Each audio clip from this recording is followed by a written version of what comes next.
करते हो? हो हो चालेल. ठीक आहे, चालेल. ठीक. काल आपण बघितलं व्हेरिएबल कसे डिक्लेअर केले जातात, व्हेरिएबल्सला कसं डिक्लेअर करता येतं ते.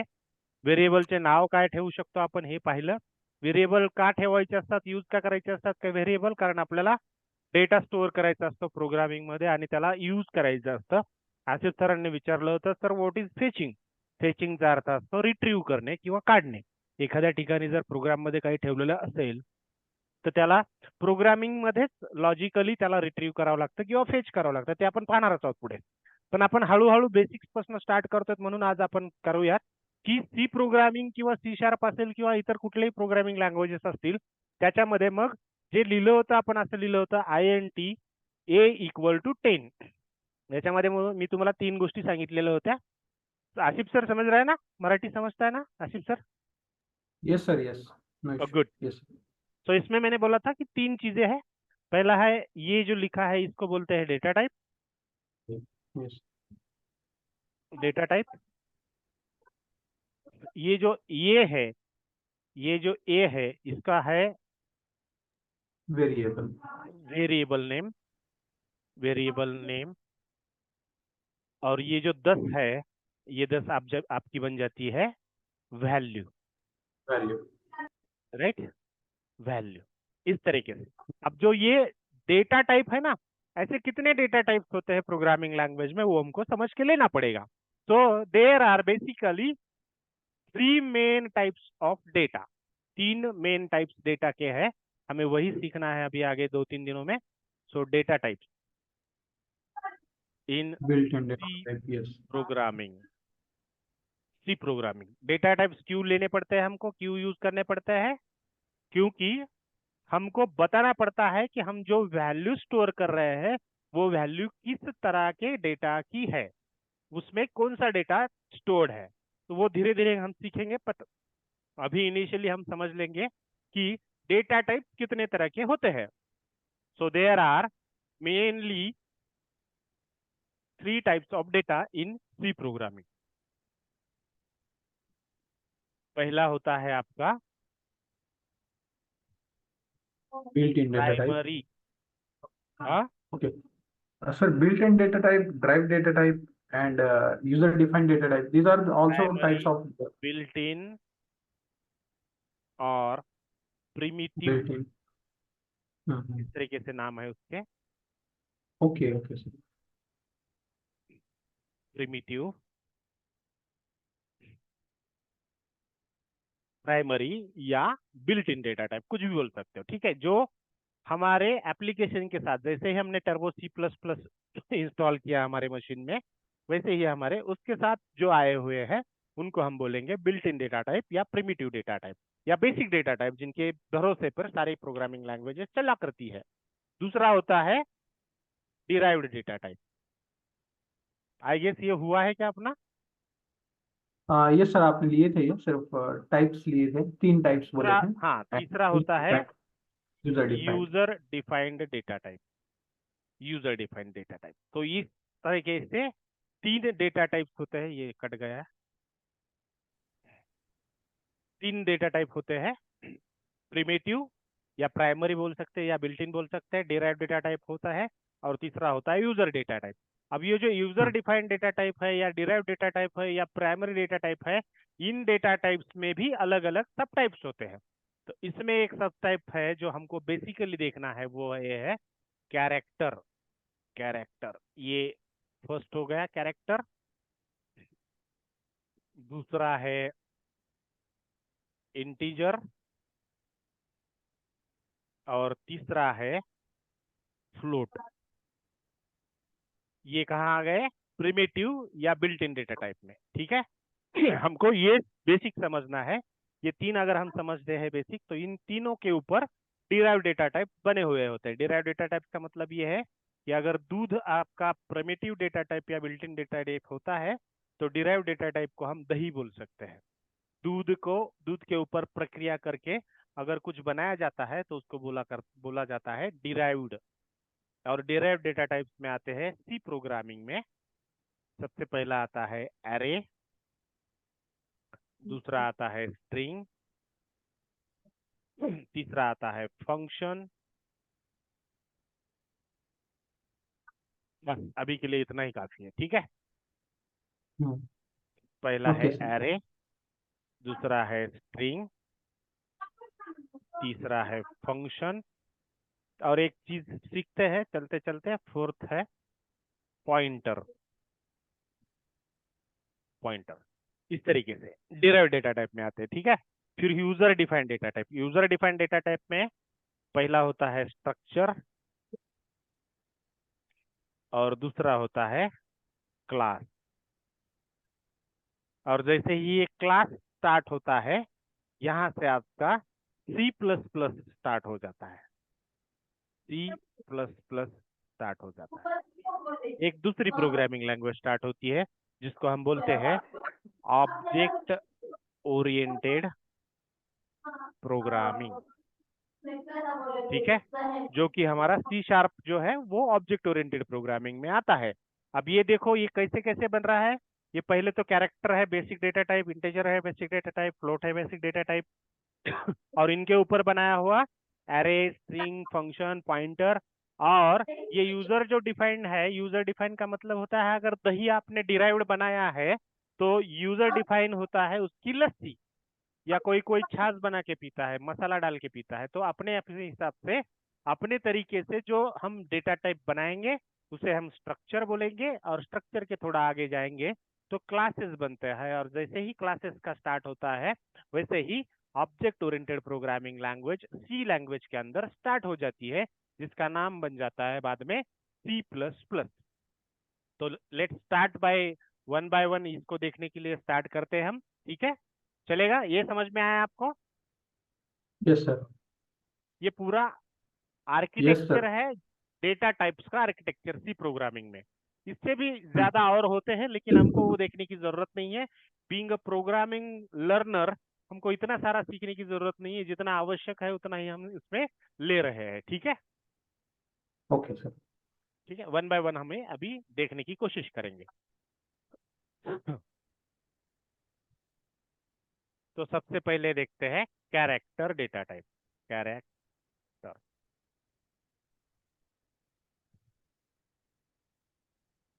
This is the basic data type in C language. ये क्या है? बेसिक डेटा टाइप, सबसे बेसिक वाला जो डेटा टाइप है उसको हम बोलेंगे कैरेक्टर डेटा टाइप। अब होता ये है कि किसी भी प्रोग्रामिंग लैंग्वेज में डेटा टाइप की जब बात आती है तो वहां पर चार चीजें इंपोर्टेंटली है, और चार चीजों को ऊपर ध्यान देना हमको आवश्यक होता है, ठीक है। उससे पहले हम समझ लेंगे कि ये कैरेक्टर डेटा टाइप होता क्या है।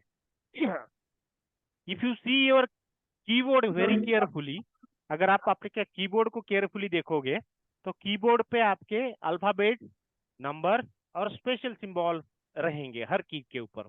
देखो है क्या? Yes sir. राइट। तो ये जो कीबोर्ड के ऊपर एवरी सिंगल की है, इसको हम बोल सकते हैं कि एक सिंगल कैरेक्टर है। यानी कि अगर कोई ऐसा प्रोग्रामिंग लैंग्वेज में, अगर आपको सी प्रोग्राम में कोई ऐसा एक कैरेक्टर स्टोर करना है, तो इस कैरेक्टर स्टोर करने के लिए आपको जो डेटा टाइप यूज करना पड़ता है उसका नाम है character, right. So it can store only single character eight one. एक बारी में एक ही कैरेक्टर स्टोर करने की कैपेसिटी इस डेटा टाइप की होती है, राइट। अब इसमें मैंने बोला था कि चार इंपॉर्टेंट चीजें हैं। पहली चीज है हाउ टू यूज। किसी भी इसमें किसी भी डेटा टाइप की जो चार चीजें इंपॉर्टेंट है, उसमें पहला होता है हाउ टू यूज, किस तरीके से उसको यूज करना है प्रोग्राम के अंदर। दूसरा होता है सी लैंग्वेज में फॉर्मेट स्पेसिफायर। तीसरा होता है मेमोरी, और चौथा होता है रेंज। ये चार चीजें हमको बहुत आवश्यक होती है किसी भी डेटा टाइप के बारे में समझने के लिए, जानकारी लेने के लिए। अब इसको देखा जाए तो इसको कैसे यूज करते हैं कैरेक्टर डेटा टाइप को। हमने ये समझ के लिया कि कैरेक्टर डेटा टाइप क्या कर सकता है, what is the capacity to to of character data type. तो इसकी कैपेसिटी है कि ये सिर्फ एक कैरेक्टर को स्टोर कर पाएगा। किसी भी एक कैरेक्टर, कैरेक्टर क्या हो सकता है, कैरेक्टर हो सकता है आपके कीबोर्ड के ऊपर जो भी अल्फाबेट लिखा हुआ है, जो भी नंबर लिखा हुआ है, या जो भी स्पेशल सिंबल लिखा हुआ है, वो एक सिंगल कैरेक्टर कहा जा सकता है। जैसे कि कैपिटल ए लिखा है तो वो भी एक कैरेक्टर हो गया, स्मॉल ए लिखा है तो वो भी एक कैरेक्टर हो गया, क्वेश्चन मार्क दिया है तो वो भी एक कैरेक्टर हो गया, अगर 1 लिखा है तो वो भी एक कैरेक्टर हो गया। अगर 10 लिखा है तो वो एक कैरेक्टर नहीं होता है, क्योंकि वो दो कैरेक्टर का कॉम्बिनेशन बन जाता है 1 एंड 0 का। ठीक है, तो कैरेक्टर का मतलब क्या है, character data type can store only one or single character in at once, एक बारी में सिर्फ एक कैरेक्टर स्टोर कर सकता है। अब इसको यूज कैसे करना है प्रोग्रामिंग में, तो आपको लिखना पड़ता है CHAR, जैसे वहां पे हमने लास्टली लिखा था INT, राइट, वैसे ही क्या लिखना पड़ेगा आपको, CHAR लिखना पड़ेगा, और लिखना पड़ेगा वेरिएबल का नेम, और लेना पड़ेगा सेमीकोलन। इसको हम प्रैक्टिकली भी मैं दिखाऊंगा आपको। ठीक है, फॉर्मेट स्पेसिफायर, अब ये फॉर्मेट स्पेसिफायर होता क्या है वो मैं प्रैक्टिकली जब करेंगे तब मैं समझाऊंगा, लेकिन अभी के लिए इतना समझ लो कि कैरेक्टर नाम के डेटा टाइप का जो फॉर्मेट स्पेसिफायर है वो है %C। क्या है, %C। इसके लिए जो मेमोरी लगती है, यानी कि रैम के ऊपर कितनी जगह इसके लिए चली जाती है एक कैरेक्टर को स्टोर करने के लिए, उसको बोला जाता है मेमोरी, और वो मेमोरी है 1 बाइट। 1 बाइट लगता है, पूरा 1 बाइट लगता है एक कैरेक्टर को स्टोर करने के लिए। समझ रहे हो।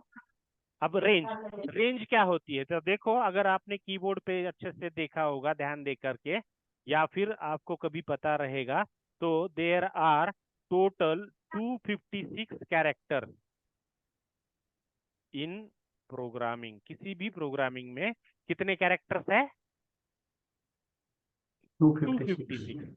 अब अगर 256 कैरेक्टर है तो इसकी जो रेंज बनती है वो रेंज कैसे बनेगी, 0 to 255, क्योंकि 0 भी एक कैरेक्टर है ना आपका, है क्या नहीं। यस, यस तो सर। 0 कैरेक्टर है तो 0 को छोड़ सकते हैं क्या हम, नहीं छोड़ सकते। अगर 0 को नहीं छोड़ा तो 256 पहुंचने के लिए हमको कहां तक भागना पड़ेगा, 255 तक। तो इसका जो रेंज बनता है वो रेंज क्या होता है, 0 से लेके 255 तक।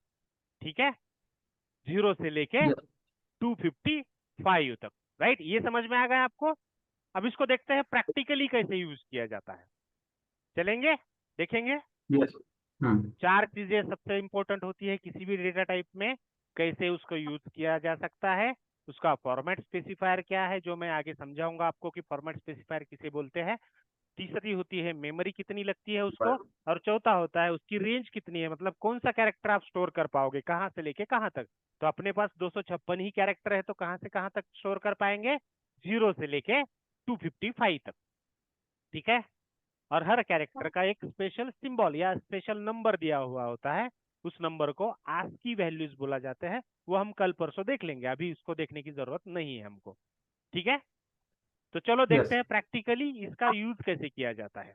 तो आप मैं जैसे बोलता हूँ आपको कि स्टोर करना है, स्टोर करना है भैया, स्टोर अगर करना है तो कैसे करना है, तो कैरेक्टर डेटा टाइप को अगर स्टोर करना है आपको तो कैसे प्रोग्राम लिखना पड़ेगा और उसको कैसे यूज करना पड़ेगा, तो देखते हैं प्रैक्टिकली। न्यू, नया प्रोग्राम खोलते हैं टर्बोसी में, ये पूरा हटा देता हूँ मैं यहाँ से। हर बार मैं अभी लिख रहा हूँ, बाद में नहीं लिखूंगा, आपके इसके लिए सहूलत के लिए, आपको समझ में आए इसलिए हर बार फॉर्मेट में लिख रहा हूँ, उसको ध्यान देना। ठीक है, हैश इंक्लूड stdio.h, ये हेडर फाइल्स है जो रिक्वायर्ड होते हैं हमारे फंक्शंस को एग्जीक्यूट करने के लिए। हैश इंक्लूड conio.h, ये दूसरी हेडर फाइल होती है जो कंसोल बेस्ड इनपुट आउटपुट जो फंक्शंस होते हैं उनके उसकी लाइब्रेरी होती है ये, जिसमें बहुत सारे फंक्शंस होते हैं, इनको यूज हमको करना पड़ता है प्रोग्राम में। फिर हम लिखते हैं void main, सो void main लिखने के बाद उसको पैरेंथेसिस देते हैं, इसका एक स्कोप बनाते हैं, यानी कि ओपनिंग करली ब्रेसेस और क्लोजिंग करली ब्रेसेस बनाते हैं। नीचे वाले करली ब्रेसेस के ऊपर हम लिखते हैं गेट ch, ताकि हमारा जो आउटपुट आएगा वो आउटपुट जब तक हम कोई की प्रेस नहीं करते हैं तब तक वो स्क्रीन के ऊपर वैसे ही रहे। उसके बाद लिखते हैं CLR या CR। इससे क्या होगा, इससे हमारा पिछले वाला जो आउटपुट है वो आउटपुट निकल जाएगा और अभी का जो करंट का आउटपुट है वही हमको सिर्फ दिखेगा आउटपुट के स्क्रीन के ऊपर, राइट। तो ये हमारा yes, स्टैंडर्ड स्ट्रक्चर हो गया प्रोग्राम का। अब हमको क्या करना है, कैरेक्टर डेटा टाइप को यूज करना है। तो सिंपल कैसे लिखना है बोला है उसने, उसने बोला है कि CHAR लिखो, उसके बाद उसका नाम लिखो। उसका नाम लिखता हूँ मैं यहाँ पर, मान के चलो मैं लिखता हूँ संतोष, इस तरीके से लिखता हूँ नाम, ठीक है। और उसके अंदर वैल्यू देनी है मुझे, तो मैं ऐसे भी वैल्यू दे सकता हूँ, यहाँ पे सेमीकोलन देके यहाँ पर वैल्यू दे सकता हूँ उसकी संतोष इक्वल टू, और वैल्यू देते समय कैरेक्टर है तो मुझे देना पड़ेगा सिंगल इन्वर्टेड कॉमा, और उसके अंदर लिखना पड़ेगा जो भी वैल्यू मुझे देनी है वो वैल्यू और semicolon, because this is also a statement, ठीक है। हर इसमें एक सर इसमें कोई स्टेटमेंट है वेरिएबल डिफेंस नहीं है ना? जी। इसमें कोई वेरिएबल वेरिएबल का नेम नहीं लिखा ना आपने सर? यही है ना सर, मैंने जो संतोष लिखा है, आपको क्या लगता है ये संतोष है क्या? ये हाँ, आप समझ में आया? Yes sir, this is variable name, Santosh is a variable name ना सर? यस यस, मैं यहाँ पे क्या लिख सकता हूँ, आसिफ भी लिख सकता हूँ। मैं यहाँ पे क्या हाँ, लिख सकता हूँ, मयूर भी लिख सकता हूँ। तो मयूर नाम का एक ब्लॉक बनेगा जिस ब्लॉक में वैल्यू कौन सी जाएगी अब, स्मॉल लेटर में ए, ठीक है। जो कि एक सिंगल कैरेक्टर है। अगर सिंगल कैरेक्टर जब भी आपको स्टोर करना है तब आपको कैसे स्टोर करना पड़ता है, आपको लिखना पड़ता है सिंगल इन्वर्टेड कॉमा के अंदर जो भी कैरेक्टर देना है वो कैरेक्टर, राइट, ठीक है, समझे। अब मुझे क्या यस, करना है, मुझे इसका यूज करना है। मैंने स्टोर तो कर दिया, अब मुझे यूज करना है। यूज करने के लिए मैं सिंपल क्या करूंगा, प्रिंट एफ लिखूंगा। प्रिंट एफ के अंदर मैं क्या करूंगा, फॉर्मेट स्पेसिफायर यहाँ पे काम आता है आपके, यहाँ पे लिखूंगा %c, यहाँ दे दूंगा कॉमा, और यहाँ पे लिखूंगा मेरे वेरिएबल का नाम जिसके अंदर की वैल्यू मुझे डिस्प्ले करनी है, दैट्स, समझ रहा है। अब इससे होगा क्या, वो मैं पहले एग्जीक्यूट करूंगा और उसके बाद बताऊंगा कि इससे होता क्या है।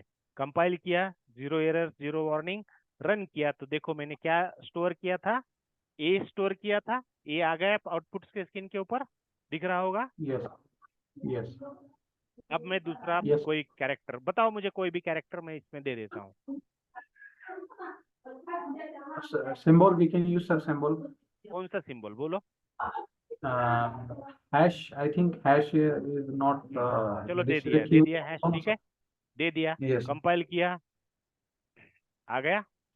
yes, तो इसका मतलब ये है कि आप जितना कीबोर्ड के ऊपर दिखता है, ये स्पेस भी एक कैरेक्टर है, टैब भी एक कैरेक्टर है, कैप्स लॉक भी एक कैरेक्टर है, शिफ्ट भी एक कैरेक्टर है, अप एरो भी एक कैरेक्टर है, डाउन एरो भी एक कैरेक्टर है, लेफ्ट हैंड एरो भी एक कैरेक्टर है। सारे के सारे कीज जो भी दिए गए हैं कीबोर्ड के ऊपर, वो सारे के सारे एक कैरेक्टर की मौजूदगी देते हैं हमको, ठीक है। सो जितने कैरेक्टर्स आप यूज कर सकते हो, उनमें से कोई भी एक सिंगल कैरेक्टर अगर आपको स्टोर करना है तो आप इस तरीके से स्टोर कर सकते हो। अब मैं इसको थोड़ा सा टेक्निकली समझाता हूँ आपको कि ये होता कैसे है एग्जीक्यूट।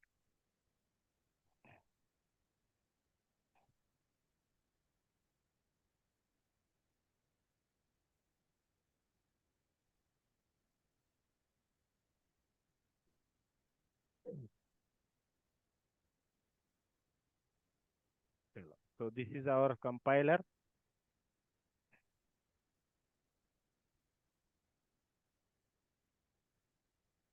ये हमारे कंपाइलर भाई साहब है।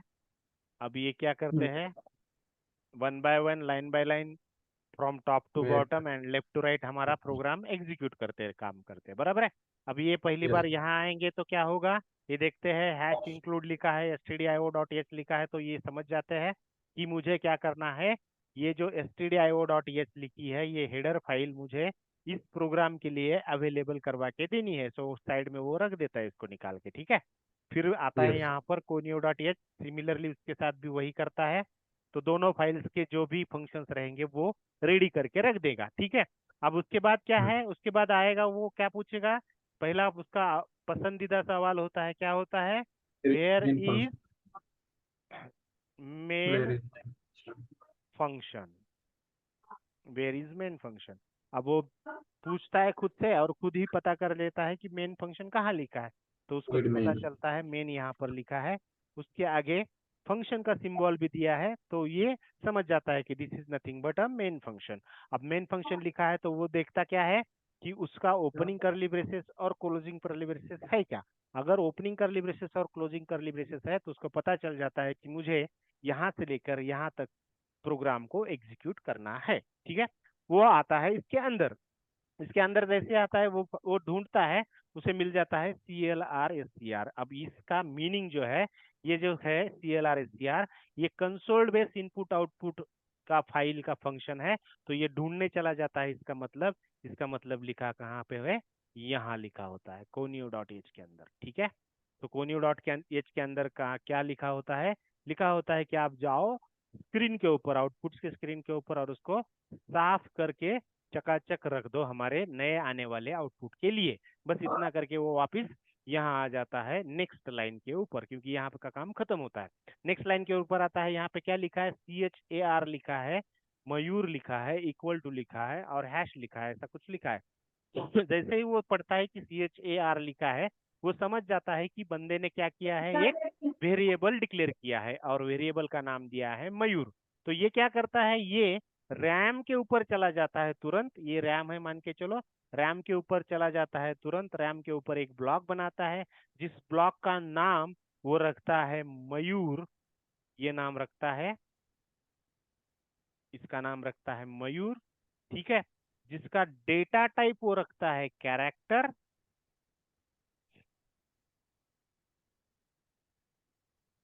जिसका डेटा टाइप वो रखता है कैरेक्टर,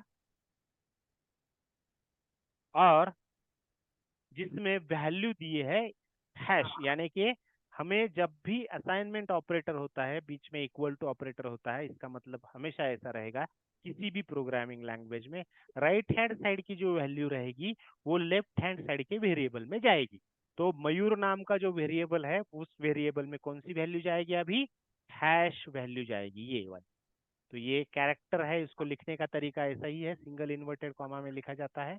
तो सिंपली वो क्या करेगा, इस वैल्यू को उठाएगा और इस ब्लॉक में लाके पटक देगा, दैट्स इट, हो गया। अब वो क्या Yes. करेगा, नीचे लाइन पे आ गया, नेक्स्ट लाइन पे आएगा। नेक्स्ट लाइन पे क्या लिखा है, printf लिखा है। इस printf का मीनिंग कहाँ पे है, ये stdio.h नाम के हेडर फाइल में है। तो यहाँ पर क्या मीनिंग है उसका, कि भैया इसके अंदर जो कुछ भी लिखा है उसको आपको प्रिंट करना है कंसोल के स्क्रीन के ऊपर, यानी आउटपुट के स्क्रीन के ऊपर। अब क्या प्रिंट करना है, उसके लिए वो आ जाता है आगे। जैसे ही वो आगे आ जाता है, वहां पर उसको दिखता है कि %C लिखा है। वो समझ जाता है कि ये मुझे जो भी दिखाना है आगे, जो भी डिस्प्ले करना है, वो किस फॉर्मेट में करना है, मुझे कैरेक्टर डेटा टाइप में डिस्प्ले करना है। कैसे डिस्प्ले करना है, कैरेक्टर डेटा टाइप में डिस्प्ले करना है। और क्या डिस्प्ले करना है, तो इसको ये लिखा है, कॉमा देने के बाद मयूर लिखा है। तो मयूर नाम के ब्लॉक के अंदर जो वैल्यू है, उस वैल्यू को मुझे कैरेक्टर नाम के डेटा टाइप में रिप्रेजेंट करना है या प्रिंट करके दिखाना है यूजर को। ये समझ जाता है तो तुरंत ये क्या करता है, मयूर नाम का ब्लॉक्स कहाँ पर है, रैम के ऊपर है, तो रैम पे ऊपर चला जाता है, इस यहाँ पर आ जाता है। यहाँ पर क्या वैल्यू है उसकी, इसकी वैल्यू है ये हैश। Hash. इसको यहाँ से उठाता है, कॉपी करता है, और ये since this is a character, तो कैरेक्टर ही वहां पर जाके प्रिंट करता है। समझ गए। अब ये होने के Yes, sir. बाद वो नेक्स्ट लाइन आता है जहाँ लिखा है गेट सी एच। तो वो गेट सी एच के अंदर जो लिखा है वो लिखा है conio.h हेडर फाइल में। और वो समझ जाता है कि जब तक यूजर कोई की प्रेस नहीं करेगा तब तक मुझे ये दिखाते रहना है, दैट्स इट। समझ गए। Yes. तो Yes, sir. किसी भी प्रोग्रामिंग लैंग्वेज का सबसे बेसिक जो डेटा टाइप है उसे कैरेक्टर डेटा टाइप बोलते हैं। ये जो कैरेक्टर डेटा टाइप है वो सिर्फ एक सिंगल कैरेक्टर स्टोर कर पाता है, जिसके लिए मेमोरी, अब जो मेमोरी का कंसर्न है वो अलग अलग प्लेटफॉर्म पे अलग अलग आता है। जैसे कि हम अभी ब्लू स्क्रीन वाला टर्बो C++ यूज कर रहे हैं, तो उसके लिए उसके लिए 1 बाइट की मेमोरी लगती है, और 1 बाइट इक्वल टू 8 बिट होता है। 1 बाइट इक्वल टू 8 बिट होता है, आपने कभी सुना होगा, सुना है क्या कभी, 16 बिट, ऐसा कुछ सुना है, 32 bit. Yes, sir. 1 byte equal to 8 bit. ऐसा होता है। 8 बिट्स का मतलब होता है कि ऐसे छोटे छोटे बिट्स बनते हैं, ऐसे छोटे छोटे बिट्स होते हैं, और इन बिट्स में 0 और 1 स्टोर किया जाता है इस तरीके से, ऐसे 1, सॉरी, ये 2, ये 3, ऐसे इस तरीके से। और यहाँ पर 0 और 1 जो भी रहेगा मशीन लैंग्वेज का कोड वैसे स्टोर किया रहता है इसके अंदर, ठीक है। तो इसकी इतने डीप में हमें हार्डवेयर में जाने की जरूरत नहीं है। अभी के लिए हमको वो समझ में आता है सिर्फ कि इसको एक कैरेक्टर अगर स्टोर करना है सी प्रोग्रामिंग में तो कितना मेमोरी लगेगा, 1 बाइट की मेमोरी लगेगी, राइट। और कैरेक्टर में आप किसी भी कैरेक्टर को स्टोर कर पाते हो, किसी भी यानी कोई भी कैरेक्टर। अभी मैंने आपको दिखाया कि इसमें मैंने पहले तो ए स्टोर हैश। किया था, उसके बाद मैंने हैश स्टोर किया। अब मैं मान के चलो कि मुझे नंबर स्टोर करना है, तो मैं नंबर भी स्टोर कर पा रहा हूँ। देखो देखो आ गया। Yes sir. तो number, special symbols and alphabets, तीनों के तीनों मैं इसमें लिख सकता हूँ, इसमें हम स्टोर यहाँ कर पर सकता दो कैरेक्टर यूज नहीं कर सकते ना सर, जैसा हूँ। नहीं नहीं, 92 मैंने हो वही गया। बताया ना। सबसे पहले तो हमने क्या देखा है, सबसे पहले वही देखा है हम्म, कि किसी भी डेटा टाइप में जो भी कैरेक्टर डेटा टाइप आता है, जो को यहाँ पे ही लिखा था मैंने, कैरेक्टर डेटा टाइप यस। की जब भी बात आती है तो it can hold only single one. Character, only yes sir. Single character, एक ही यस। कैरेक्टर वो स्टोर कर अगर पाएगा, ठीक। अगर हमको इसमें दो दो दो स्टोर करना है सर कैरेक्टर, तो हमको नहीं कर यहाँ डेटा पाओगे, टाइप। आपको दूसरा ब्लॉक बनाना पड़ेगा, ओके सर, मीन्स आपको दूसरा दूसरा ब्लॉक डेटा बनाना, टाइप रखना पड़ेगा, CHAR के दूसरा बजाय दूसरा वेरिएबल कोई। बनाना पड़ेगा, दूसरा वेरिएबल बनाना पड़ेगा, ओके सर। ठीक है। ये सिर्फ यस एक, सर। ये एक इसके लिए लिमिटेड है, एक डेटा स्टोर हम्म। कर सकते हो, कोई भी एक कैरेक्टर स्टोर कर सकते हो, ठीक है। Okay sir. Write down this programme.